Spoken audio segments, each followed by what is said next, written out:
ერთ ზესტაფონელზე ერთ კარგ ამბავს მოუყვები. ერთი არასახელს არ ვიტყვი ამ ზესტაფონელი კარგი კაცისას. ნასვამი მოდის პავლოვზე. სულაღამისას და ვიფიქრა რომ გავიგულავებ ახლა ზესტაფონიდან თბილისია ჩამოსული და ერთ-ერთი მანდილოსნის ნომერს ეძებს რა.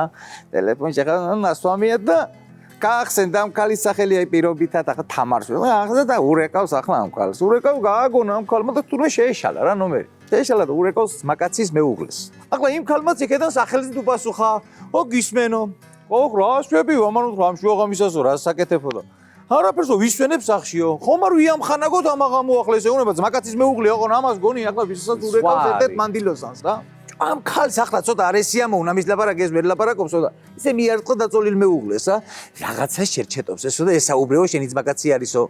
ახლა გამოართვა ამ ქმარმა ტელეფონი და ო ბიჭო როგორ ახარ ვეუბნება და ახლა მაც მაკაცი ხო ისნო ხმაზე. და ამას წარი შეჩათლა ხო ესე. სადა გასწავლიო ამ ღამის 3 საათზე. სადა გასწა. და კაც ალბათ 10 ჯერ აკისრებია სუფრა იმ ცოლ ქმარმა რომ შემა ცოლმა არ გაიქოცა.